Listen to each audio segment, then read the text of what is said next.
আসসালামু আলাইকুম, স্বাগতম প্রাইম 24 সংবাদে। আমি মোহাম্মদ জুবাইর রহমান। আজকে সব আন্তর্জাতিক খবর নিয়ে হাজির হয়েছি। শুরুতেই জানিয়ে দিব সংবাদ শিরোনাম, তারপর বিস্তারিত। ইরানের বিরুদ্ধে আমরা খুব ভালো অবস্থানে আছি, ট্রাম্প। উপসাগরীয় দেশগুলোতে ইরানের আক্রমণ অবিশ্বাস্য রকম ভুল কৌশল, তুরস্ক। ইরানে গণতন্ত্র নয়, পুতুল সরকার চান ট্রাম্প। দুবাই মার্কিন কনসুলেটে ইরানের ড্রোন হামলা। প্রয়োজনে হরমুজ প্রণালীতে জাহাজকে নিরাপত্তা দেবে মার্কিন নৌবাহিনী। আপনি যদি ইসরায়েলের ধ্বংস চান এবং মুসলিমদের বিজয় চান, তাহলে ভিডিওটিতে একটি লাইক ও চ্যানেলটি সাবস্ক্রাইব করে যাবেন।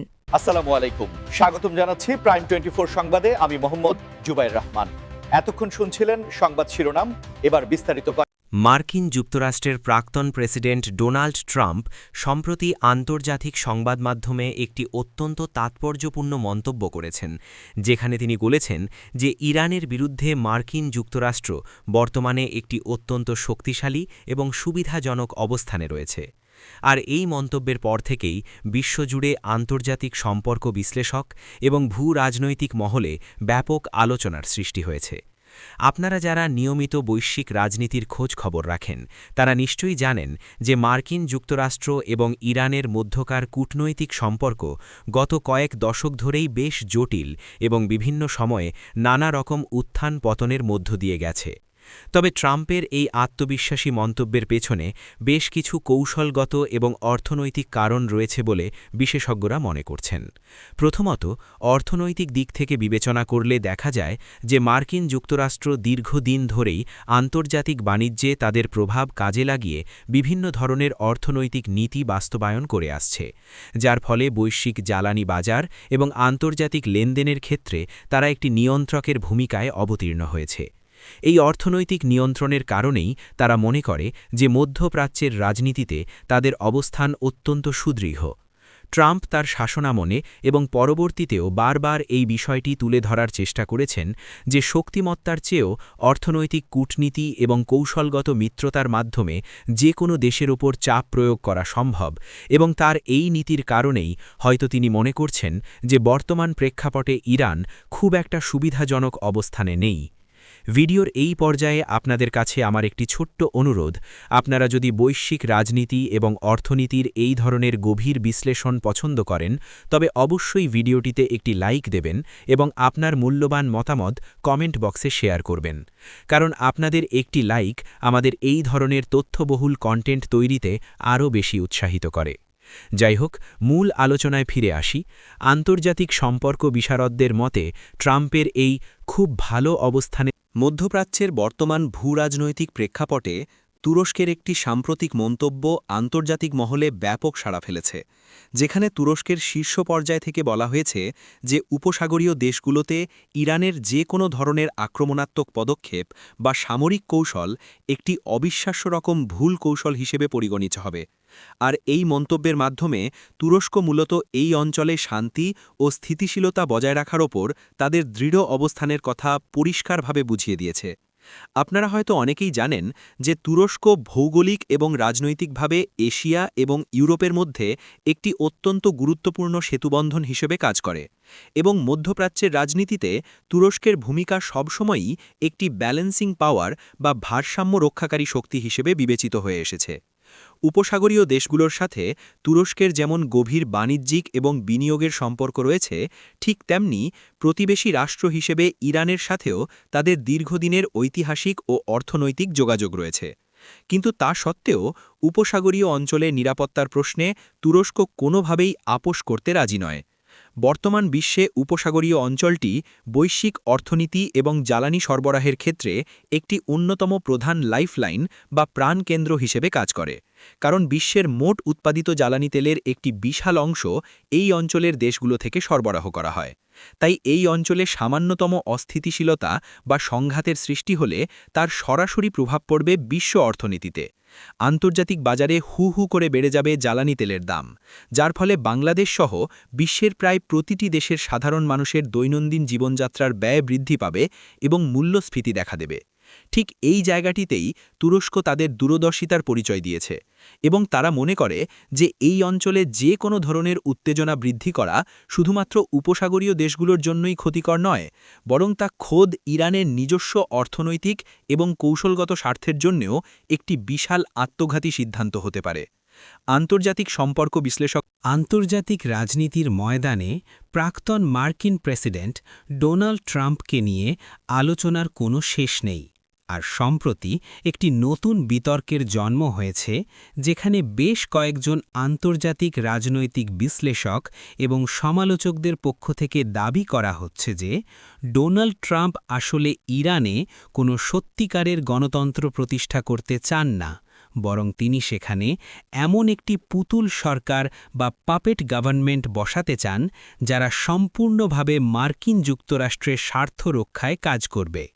রাষ্ট্রবিজ্ঞান এবং আন্তর্জাতিক সম্পর্কের পরিভাষায় পুতুল সরকার বলতে এমন একটি শাসন ব্যবস্থাকে বোঝায় যা দৃশ্যত স্বাধীন মনে হলেও কার্যত অন্য কোনো শক্তিশালী রাষ্ট্রের ইশারায় বা নির্দেশনায় পরিচালিত হয়। আর এই ধরনের সরকারের মূল লক্ষ্য থাকে নিজেদের দেশের সাধারণ জনগণের স্বার্থের চেয়ে সেই প্রভাবশালী রাষ্ট্রের রাজনৈতিক এবং অর্থনৈতিক এজেন্ডাগুলোকে বাস্তবায়ন করা। ইতিহাস ঘাঁটলে দেখা যায় পরাশক্তিগুলো যুগে যুগে বিশ্বের বিভিন্ন অঞ্চলে নিজেদের আধিপত্য বিস্তারের জন্য এই ধরনের কৌশল অবলম্বন করেছে, কারণ একটি সরাসরি সামরিক হস্তক্ষেপের চেয়ে একটি অনুগত সরকার প্রতিষ্ঠা করা অনেক বেশি লাভজনক এবং এতে আন্তর্জাতিক মহলের সমালোচনার সম্মুখীনও কম হতে হয়। ট্রাম্পের মেয়াদকালে মার্কিন যুক্তরাষ্ট্রের ইরান নীতি যদি আমরা গভীরভাবে বিশ্লেষণ করি তবে দেখতে পাব যে সেখানে সব সময় সর্বোচ্চ চাপ প্রয়োগের নীতি বা ম্যাক্সিমাম প্রেশার ক্যাম্পেন অনুসরণ করা হয়েছে, যার উদ্দেশ্য ছিল কঠোর অর্থনৈতিক নিষেধাজ্ঞার মাধ্যমে ইরানের অভ্যন্তরীণ অর্থনীতিকে পঙ্গু করে দেওয়া, যাতে সেখানকার সাধারণ জনগণ সরকারের ওপর বীতশ্রদ্ধ হয়ে ওঠে এবং একটি পরিবর্তনের দাবি তোলে।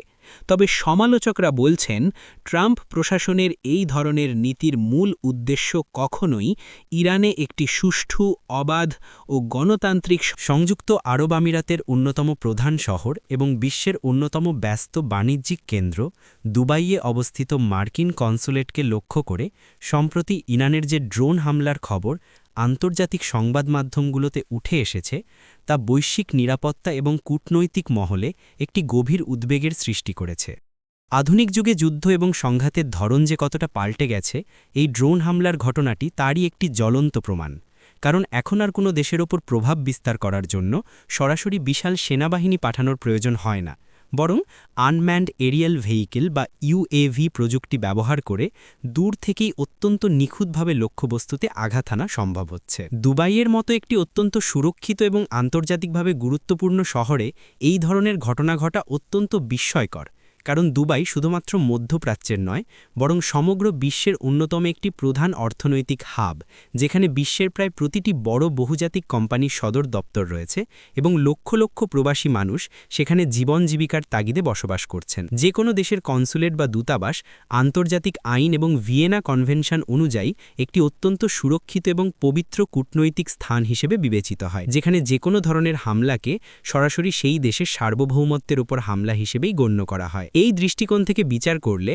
দুবাইয়ে মার্কিন কনসুলেটকে লক্ষ্য করে এই ধরনের ড্রোন কার্যকলাপ শুধুমাত্র সংযুক্ত আরব আমিরাতের অভ্যন্তরীণ নিরাপত্তার জন্যই একটি বড় চ্যালেঞ্জ নয়, বরং এটি মার্কিন যুক্তরাষ্ট্র এবং ইরানের মধ্যকার উত্তেজনাকে এক নতুন উচ্চতায় নিয়ে গেছে। আপনারা যারা আমাদের নিয়মিত দর্শক তারা জানেন যে আমরা প্রযুক্তি এবং নিরাপত্তার এই ধরনের বিষয়গুলো নিয়ে অনেক বিস্তারিত আলোচনা করে থাকি। তাই আপনি যদি প্রথমবারের মতো আমাদের চ্যানেলে এসে থাকেন তবে নিচে থাকা লাল সাবস্ক্রাইব বাটনটি ক্লিক করে আমাদের পরিবারের একজন সদস্য হয়ে যেতে পারেন। এই হামলার পর থেকে দুবাইয়ের আকাশ প্রতিরক্ষা ব্যবস্থা বা এয়ার ডিফেন্স সিস্টেম নিয়ে নতুন করে আলোচনা শুরু হয়েছে, কারণ ড্রোনগুলো আকারে অনেক ছোট হওয়ায় এবং খুব নিচ দিয়ে উড়তে পারায় সাধারণ রাডার ব্যবস্থায় অনেক সময় এগুলোকে শনাক্ত করা অত্যন্ত কঠিন হয়ে পড়ে। বিশ্ব বাণিজ্যের সবচেয়ে গুরুত্বপূর্ণ এবং স্পর্শকাতর জলপথ হিসেবে পরিচিত হরমুজ প্রণালী নিয়ে সাম্প্রতিক সময় যে উত্তেজনা সৃষ্টি হয়েছে তার পরিপ্রেক্ষিতে মার্কিন নৌবাহিনী বা ইউএস নেভি ঘোষণা দিয়েছে যে আন্তর্জাতিক বাণিজ্য এবং জ্বালানি সরবরাহ নিরবিচ্ছিন্ন রাখতে প্রয়োজনে তারা এই প্রণালীতে চলাচলকারী বাণিজ্যিক জাহাজগুলোকে পূর্ণ নিরাপত্তা প্রদান করবে।